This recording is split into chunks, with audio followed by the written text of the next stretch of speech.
Well, hello Internet, and welcome to my Rust video tutorial. In this tutorial, I'm going to provide an introduction to the core syntax of the Rust language because I've received numerous questions about it. Now, unlike my normal Learn in One videos, instead I'm going to focus in on the specifics of the language so that you have a really good understanding of how it works. And also I'm going to cover a lot of the things that confuse beginners so that then you can then move on to books and other resources online that you may find. Now, a link to all of the code as well as a transcript from this video is available in the description underneath the video. And what I'm going to focus in here on is I'm going to talk about input, output, variables, math, conditionals, looping, strings, arrays, vectors, tuples, functions, closures, pointers, structs, traits, enums, and a whole bunch more. And I have a lot to do, so let's get into it. Okay, so if you are on Windows, what you're going to do is go to rust-lang.org and click on Downloads. And if you have a GNU C++ compiler on your computer, you're going to use this version. And if you have a Microsoft Visual C version of C++, you're going to use that version. And basically just click on that, click next a whole bunch of times, and there you go. You're ready to use Rust on your computer. And everything else in this tutorial is going to work on Macs as well as on Linux and also Windows machines. Now, if you are on a Mac or Linux-based machine, you're going to install Rust more than likely like this. You're just going to copy and paste this line of text directly inside of your terminal and then hit enter, and that is going to install Rust for you. And of course, like I said, I have this in the description, so you can just copy and paste to make sure you get that installed properly. And I'm going to be using the Atom text editor here to edit. It's free and it's exactly the same on every operating system, so that's why I'm using it. And I want to show you how you can come in here and install a package. It's going to make it easy for you to use Rust. You're just going to go Packages, Command Palette, and Toggle. Install inside of here, and you're going to click on Install Packages and Themes. And then inside of this guy, you're going to type in Atom-Language-Rust and hit enter. And you're going to see that Atom Language Rust shows up here, and there's going to be a little install button. Just click on that, and it will be installed, and then you'll be able to easily program Rust applications inside of Atom. All right, so now that we have that set up, let's start writing some code. Now, the very first thing that I'm going to do is come in here and install a module that's going to allow me to show you more about data types and how they work inside of Rust. And you can see all the different data types that are available to us. So I'm just going to put a semicolon here in the end, and I'm going to soft wrap that so you can see all the code there on the screen at one time. I'm also going to install another module that's going to allow us to receive input from our users, and that's just a standard in. Now, the main function is going to be the main function that executes whenever you execute your program, and how you create that is just go fn and main, and that's how you create all functions inside of Rust. And then we're going to come in here and just do a simple hello world type of example, because we have to always do that, and save that. And then you're going to come over here, and you're going to compile, and I like to get rid of all the warnings, because if you don't do this, you're going to get warnings for every single thing, and that's not going to work. So how you compile is just go rust c and the name of your Rust application with rs for the extension, and a and warnings. And then after that's compiled, you can run the application, and you can see the hello world printed out there on our screen. We're going to use let to define all of our variables, and the data type will be guessed if you do not provide it. And it's very important to know that variable values by default are immutable inside of Rust, which means that those values can't be changed once they're set. So let's just go and create one and have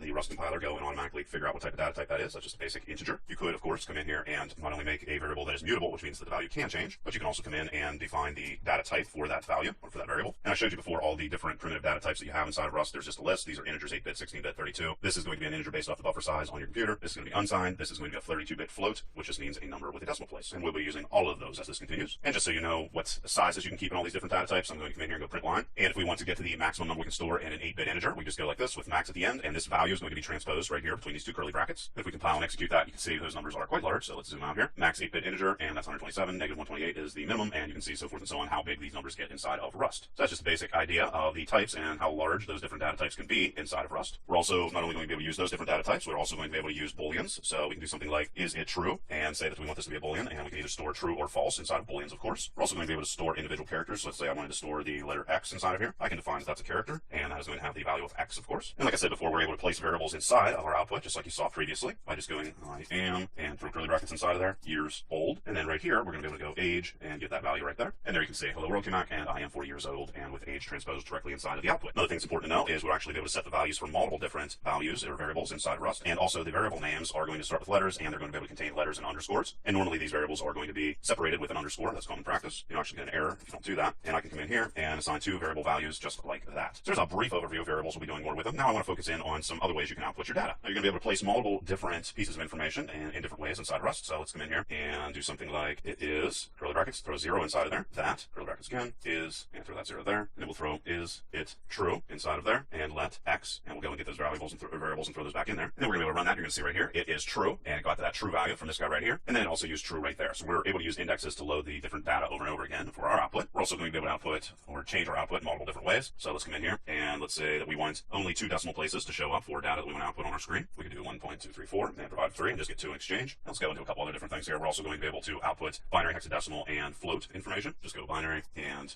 :B is going to get our binary data output, and hexadecimal is going to, if we throw a lowercase x, it's going to provide lowercase hexadecimal numbers, and then octal as well, or base 8, and we'll just do lowercase there, and we'll get the value for 10 in these different number bases. And there you can see exactly how those all print out right there. course, the other ways we can edit or format our output. We're also going to be able to use named arguments as well as defined white space with our data. So let's come in here, and inside the curly brackets, of course, we can put a named argument inside of here, and then we can define how much white space we want to put inside of there, and then outside of here, define our named arguments with our white space. And also we'd be able to pad our output with zeros if we'd like. Again, I'm just going to use the same named argument that I used previously, except I'm going to say I want to pad with zeros this time. And if we check our output, you can see right there how the white space was put previous to this, and here you can see where the zeros were transposed inside of there instead. So there's some ways that we can mess around with our data. Now let's look at some different math functions that are available to us inside of Rust. Now we're going to have all the basic mathematical functions that you're used to, so we'll be able, of course, to do addition inside of here, and then we just go 5 plus 4 outside of that. Likewise, we'll be able to do subtraction, multiplication, division, as well as modulus, which is going to give us the remainder of a division. And there you can see all those answers to those basic mathematical functions that we have. Let's come in here and define another. This is going to be a mutable variable, and let's make it -4. Now you can define these data types in a couple different ways. Let's just make this -4 and say it's going to be a 32-bit int like that. We could then, of course, come in here and output that information. Let's say we want to get the absolute value of -4. We could then put in our variable inside of there and then get the absolute value by finishing the variable with the actual function name. And you can see right there how that works. We could also come in and define the variable just like this and the data type along with it. And you can see right here, we can get 4 to the power of 6. We can calculate the square root. We can calculate the cube root. Round is going to round the value depending upon if this is a 5 or a 4. So if it's 5, it's going to round up. If it's anything less than a 5, it's going to round down. 4 is going to always round down. Ceiling is always going to round up. We can get e to the power of whatever we put inside of our exponent. We can get our natural log, our base 10 log. We can convert 2 radians with 2 radians or 2 degrees with 2 degrees. And here we can get whichever value is the maximum value by just first putting in a value or a variable name, followed by max and the value we want to compare to it. And we can do the same thing with min. And you can see the output from all of those other different calculations. So there's a whole host of different mathematical functions we have inside of Rust. And there's more, of course, that I won't even cover here. But of course, we're going to be able to also come in here and get the sign if you'd like to do that. So you can do sign, and 3.14 is equal to 3.14. And this is a floating 64-bit number. And to get the sign for that, just go in there and do that. We'd be able to equally also get the cosine, tangent, arcsine, or cosine, or tangent, and so forth and so on. So as you can see, a whole host of different mathematical functions inside of Rust. And now I want to take a quick look at conditionals. Now our different conditionals are going to be well aware to you. They're going to have not equal to, greater than, less than, greater than or equal to, as well as less than or equal to. And our logical operators are going to be and, or, and not. And I'm going to show you how all those work here. So let's go and create a variable first, and let's just call this age old is equal to 6. And we can use our if statements here to say age old, and if it is equal to 5, in that situation, we're going to output some information on the screen that is going to say go to kindergarten. Else if is quite simple. We're just going to use else if, nothing funky here like in other languages. And here we'll compare a couple different values using the logical operator. So we'll say age old is greater than 5, and then we'll throw and inside of here. Of course, both of these conditions are going to have to be true for this to come back as true. So we'll say less than or equal to 18. And in this situation, we're going to perform a little bit of math. So we'll say go to and change this to grade, and then follow that up with that. And then we can come in and go age old minus 5, and that's going to get us whatever the grade the person should go to. And we could also come in here and go age old and do another one. We'll say something like less than or equal to 25. And I'm just using this as an example. Of course, I'm not saying somebody couldn't go to school if they were in a different age group, obviously. And then we can say go to college. And then finally, of course, we're going to be able to say else. And here we'll just say do what you want. And you can see go to grade 1 pops back. Now let's demonstrate some of the other different options we have for conditions. Let's use the not operator. And that is just going to convert all of our trues to falses and all our falses to trues. And just go like this and true. Also, let's demonstrate the or operator. And this is just going to say true, false. And if one of them is going to be true, then it's going to give a result of true. And we can just perform that operation outside of here. And then finally, let's come in and do the not equals to, true, not equal to, false. And likewise, we can say true, not equal to, false to get that output. Oops, had a little error there. Make sure that you put in your curly brackets inside of here. Otherwise, it's not going to know what to put inside of there, what the point of that is. And there you can see all the results of that. Now, there's no built-in ternary operator, but you can kind of make one. So let's say we want to do something like can vote, and we want to assign a different value depending upon a condition. So we can say something like age old, and if age old is greater than or equal to 18, then we want to assign a value of true to the variable can vote, and we can do it just like that. Else, if it comes back as false, we're going to assign a value of false to it. And of course, we're going to be able to come in there and output this information and throw can vote inside of there. And of course, don't forget to put your little equal sign in there. And if we execute that, you can see it comes back as a value of false. So like I said, a little rough overview of some conditionals and how we can use them inside of Rust. Now let's take a look at some brief examples on looping. Again, let's define a mutable value, and that's going to be x. And first, I'm going to show you how loop works. Basically, loop doesn't have any conditions. You're going to have to put a condition to jump out of it. What I want to do here is I want to print out all even numbers. So I'm going to use an if statement here. Once again, I'm going to say if x modulus 2 comes back as being equal to 0, which means that it would be an even number. Well, then I want to come in and print that information on our screen. And let's just keep it simple, do that. And there's x, and it has to be mutable because we're going to be changing the value of x, of course.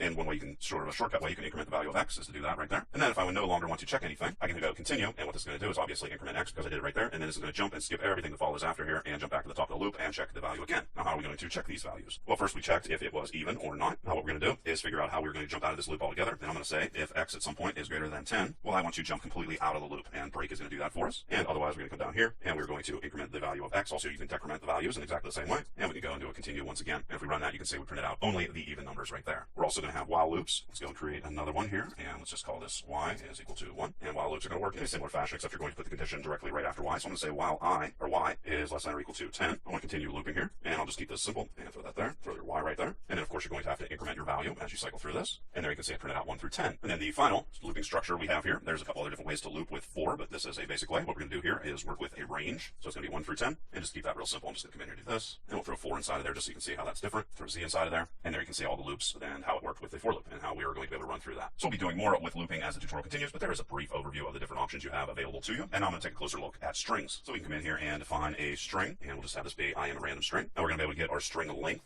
and we'll just throw that in there, and we'll go random string and follow that up with len, and output that information. We're also going to be able to split a string in half based off of a defined index. So here's where we're going to be assigning multiple values at once. So we'll say first and second, and then we'll go random string, and then we'll say that we want to split at a specific index, which is going to be 6, and then we'll be able to output that information. So we'll just say something like first and then first and second inside of here, and there you can see how those split out and exactly how they're lining up. And the reason extra space is inside there is because the extra space is inside of the string itself. We're also going to be able to create an iterator for our string. So let's go and call this count is equal to random string characters and count those characters. And then we'll go and create a mutable. Characters is going to be equal to random string characters, and then go create another mutable to get our individual characters. And how we're going to get each individual character is by saying next each time. So we want to call next every time we want to get the next character. We're going to use a loop here. Then we're going to use something called match, which is very similar to switch inside of other languages. And basically what we're going to do here is this is going to return either sum followed with an actual value. And if it does that, what we're going to do is we're going to say that we want to print out those individual characters, just assign that to x. And otherwise, it is going to return none, which means that we no longer have any additional information to output on our screen. And after this, what we'll do is just go individual character and call for the next character. So we're going to continue cycling through characters as long as we have characters to display. Whoops. And we want to change this to characters and then characters to this as well. And run that, and you'll see that it outputs all the individual characters as well as all the white space involved. We're also going to be able to split this information based off of white space. So let's go and create another iterator, and we'll go random string, and to split it white space, we go split white space. We'll go and create another mutable, which is going to be each individual word that we want. And then we'll go iterate next. And again, we will create a looping structure here to cycle through this. We're going to use match again. So this is going to allow us to cycle through this information. Once again, sum with the individual word that we're going to be using here is going to be returned. And then we can say that we want to output that on the screen, or it's going to return none, which means that we don't have any more words to work with. And let's throw a column inside of there. And then otherwise, we're going to go individual word and say that we want the next word and throw that outside of the match block. Oops. And change this to white space. Sorry about that. And run it. And now you can see it outputted all the individual words. We're also going to be able to iterate over lines of a string. So let's go and create one here. We'll just call this random string 2. And here what we're going to do is we're going to be outputting the lines, and we're going to separate those using a new line. So let's go mutable lines is equal to, this is going to be random string 2, and we'll call lines to get those individual lines of text, and to get our individual line, just like this. And again, we're going to do the same thing, lines next, and then we're going to loop through those lines of text and then output them. And we're going to use match again, just like we did previously. So individual line this time, and just like we did previously, sum is going to return a match for us, and here we can output those individual matches. Otherwise, it's going to return none if there's no additional information to output on our screen. And if that happens, we want to break out of it. And of course, we're going to continue checking for additional lines outside of the match, but inside of the loop. And there you can see that we printed out those individual lines based off of the new line. We're also going to be able to come in here and find a string inside of a string. So let's just do something simple here. And let's say we want to find the word best inside of here. We'll just go random string 2, and we'll ask it if it contains the word best. And you can see that that comes back as true. And that is a basic overview of some ways we can work with strings. Of course, we're going to be covering them more in further examples, but now I want to show you a little bit more advanced application where we're going to receive input from the user, manipulate it, and then provide different information depending upon a number guessing game, which we're going to create. So we're going to do a couple things here. We are first going to name our loop so that we will be able to jump out of it. And I'm going to call this outer, and this is going to be a looping structure. And it's going to start off by defining a number that is going to be the number that we want them to guess, and it's just going to be 10. I'm then going to ask them to pick a number. And then we're going to have another loop inside of here, and we're going to create a string, and we can go string new. We then want to pass a reference to where we want to store our string whenever it is input on our keyboard. And this guy up here, this is the input module we're using here, standard in, and this is just going to call that specific function for us. And we're going to read that input that they have here, and this is going to be a reference to said input. That's what the little and sign there means, that it's going to be a reference, and we're going to get more into that as we continue. Now let's do something a little bit more complex. Let's go and define our guess. Then we're going to say option, and this is a 32-bit integer. And an option value is either going to return sum with a value, like you saw previously with match, or none. And we're going to say input and OK, and this means that the reader is at the end of the line of input. That's what it's going to check for. We're then going to follow that up with map or, which is going to apply a default value or apply functions to a value. So we're going to say none here. Or what we're going to do is come in and trim off the new line that was put inside of here. And then we're going to call parse, which is going to convert this string to a 32-bit integer for us. And then there is OK again. Whoops, make sure you put the OK on the outside of that. And then after we have converted that into something we can use, we can call match and guess. And this is where the option part comes inside of here. We're going to be able to say if they don't have any information, well, we want to print a little warning that says enter a number. If they, however, did enter some information, we want to verify if it was matching our number that we wanted. We'll say if n is equal to the number we defined, that's the 10. Well, in that situation, we want to do a couple different things. We want to print out that they guessed the proper number. And then after that, we want to break completely out of our loop, which is going to be our outer loop, which we defined above. Remember, we put outer here with that loop, so we're going to jump completely out of the looping structure. And then let's cover some other potential issues. So let's say that they entered a number, but that number is going to be less than the number that we expected them to enter for us. So we're going to say print line, and we're going to tell them something like the number they entered was too low. Otherwise, let's go and throw another one in here. This is going to be too high. So if number is greater than the number that we have here, we're going to say too high. And then finally, we can handle any type of an error, underscore, and that guy right there comes from this guy right there. And that's going to, in that situation, we're going to say an error occurred. Oops, and an error popped back, and we're going to get rid of that by getting rid of that semicolon and putting in a regular comma. And also up here, we want to make sure we put 2 colons inside of there instead of just 1. And for our print line, we want to come in here and put in our exclamation point. Sorry about that. And execute. We put 1 inside of there, 2, 3, 100. If we type in just enter nothing, it's going to say enter a number. And if we type in 10, it's going to say you guessed it and jump completely out of the code. So there's a little bit more of an advanced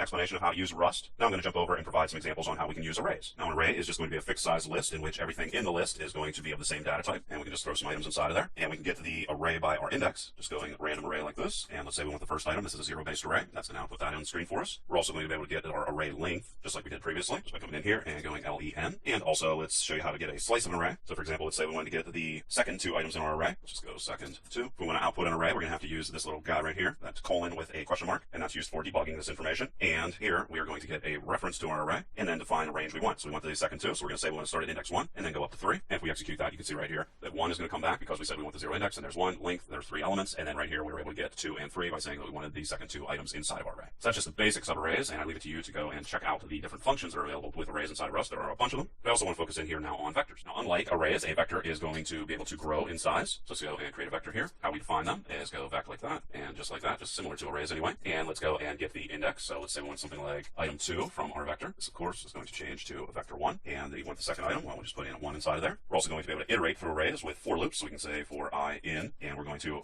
use a reference to our array. We're going to get more into how these references are used and why they're used. Just know that we're going to use those when we're not using primitive values, and primitive values are all these guys up here. Let's go and create this, and let's go and output vect colon, and I is going to get all those individual values. We don't need to do anything else with it. And we're also going to be able to push items onto our array, push items onto the end of our array, just by saying push and 6. And then we're going to be able to pop items off of our array or delete them from the end just by going pop. And let's get rid of this stray quote we have right there and run that, and you can see exactly how we're able to work with and cycle through vectors. All right, so there's a brief overview of vectors. Now let's take a look at tuples. Basically, tuples are fixed size lists of many different types, and instead of indexes, they are going to use keys, and you've probably seen them in other languages. So we'll say random tuple, and we'll say Derek, and 40. You could also come in and define the data types that you want to use for your tuple. Let's go and create a new one called tuple2, and we're going to put a colon inside of there. We're going to say that we want to use a string here. Again, it's not a primitive, so we have to put that reference inside of there. And then let's just throw the same information inside of here just to keep this nice and simple. We're going to be able to get the value from the index. So let's just go print line, and we'll say name is what we're looking for here. And this is going to be a random tuple 2. And then if we want to get the 0 index for that, we can go 0.0, and there's our output. So again, once again, brief overview of tuples. Much more to find out. Just wanted to provide you with basic information. So now we're going to do something a little bit more complicated. We're going to start creating some functions. You're going to create your functions down here outside of the main function. So I'm going to create a function. Again, I'm going to use fn, and this guy right here is just going to be say hello. Is going to receive an attribute of name,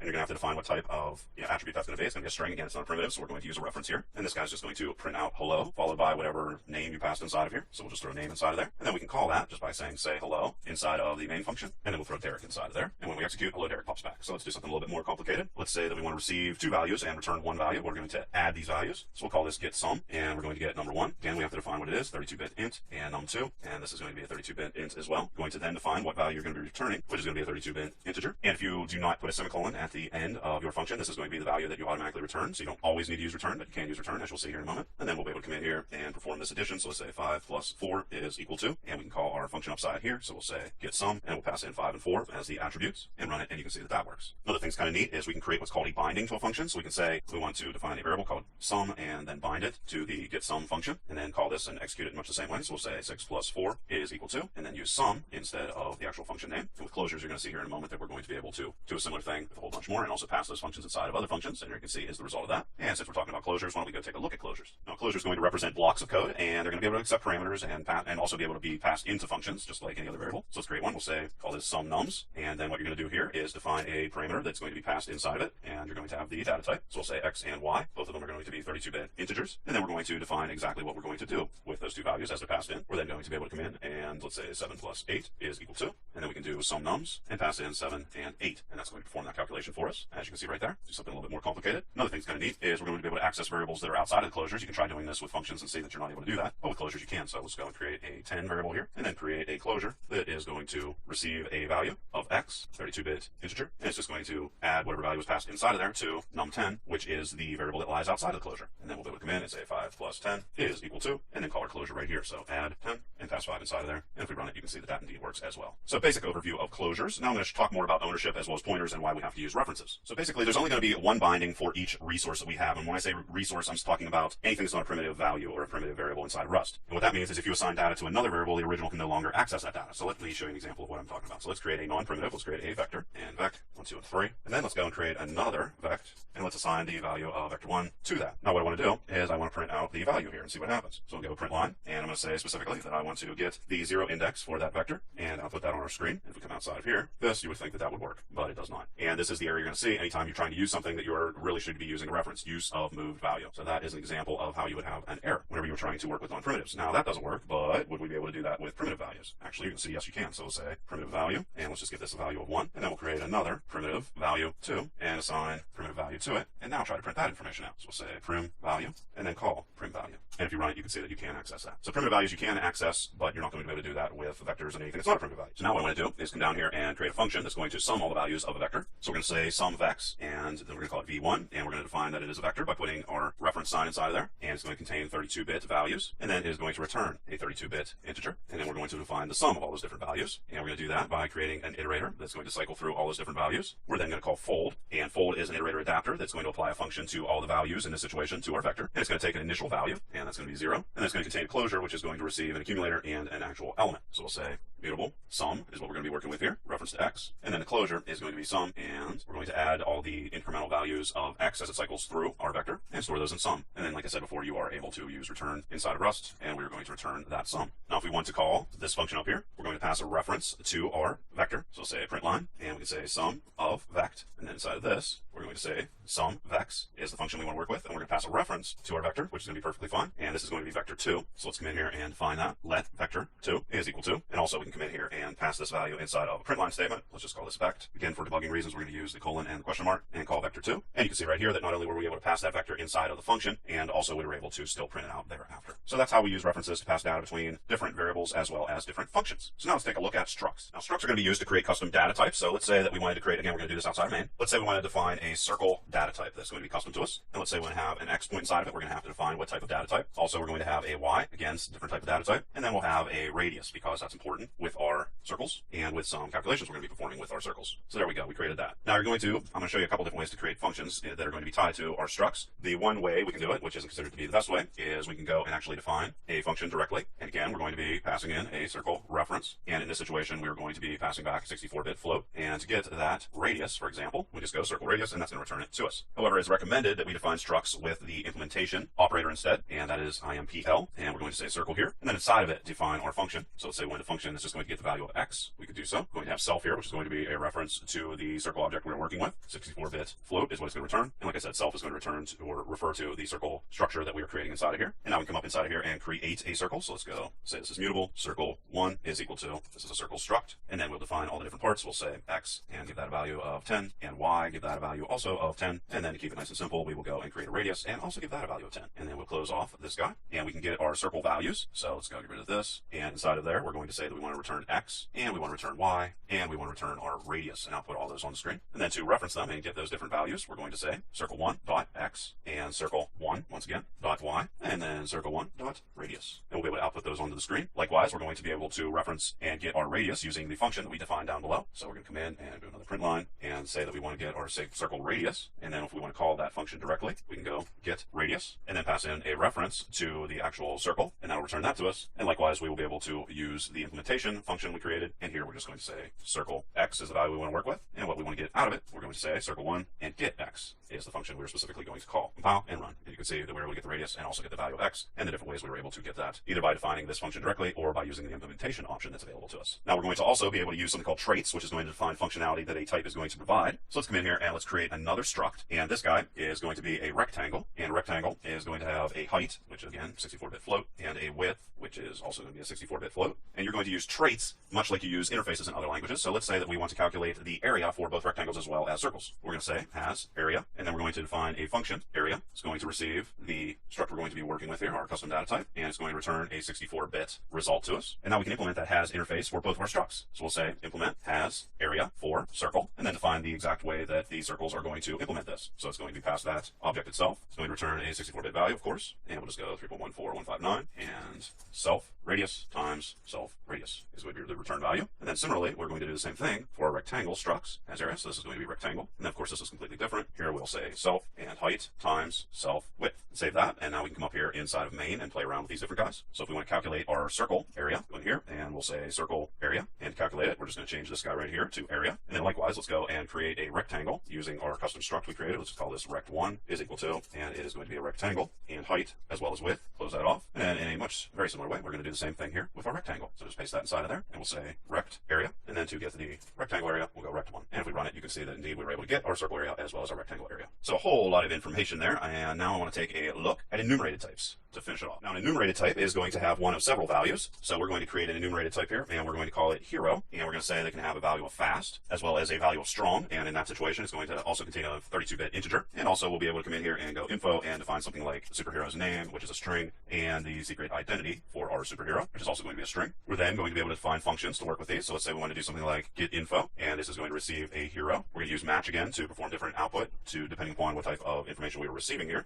So we're going to say if we receive hero with fast, what we're going to say is we want to print some information out on our screen, and specifically we're just going to print the word fast out. Otherwise, if we receive hero with a strong attribute, we're going to get that value of I and use it in our output. So print line, and we'll say something like lifts whatever number of tons. Or if we're using info, we're going to get the name as well as the secret identity for our hero, and we're going to print that different information out here on the screen, and then get the name and the secret identity for our hero, and that little colon there. And now we'll be able to jump up inside of main and actually define these guys. So let's define the Hulk, and he is going to be a hero that is going to be strong. Now remember, it receives an integer, so there that is. It also come in and go Quicksilver, and he's going to be a hero that is going to be fast. And then finally, we can go and define Spider-Man and give away his secret identity with info. And here we'll pass in name, which is going to be his personal or his name, whatever his superhero name. And we're going to have to, however, convert this from a string literal into a regular string. And to do that, we go to owned. And then likewise, we can come in and go and define his secret identity, which is going to be Peter Parker, to owned, close that off. And then we'll be able to call our get info function that we defined, pass in Hulk, and also get info, pass in Spider-Man to see the different results we get. And whoops, put tons right here. And it's supposed to be outside of that area. So we'll just go like this, get rid of that, and throw tons inside of there. And if we run it, you can see that the Hulk is going to lift 100 tons, and Spider-Man is Peter Parker. So there you go, guys. That is a rough overview of Rust and introduction anyway. Hope it helps a lot of guys out there, because I know there are no books on Rust, and the documentation is considered kind of weak. So hopefully that helps you guys out there understand the language better so you can move on from here. And like always, please leave your questions and comments below. Otherwise, till next time.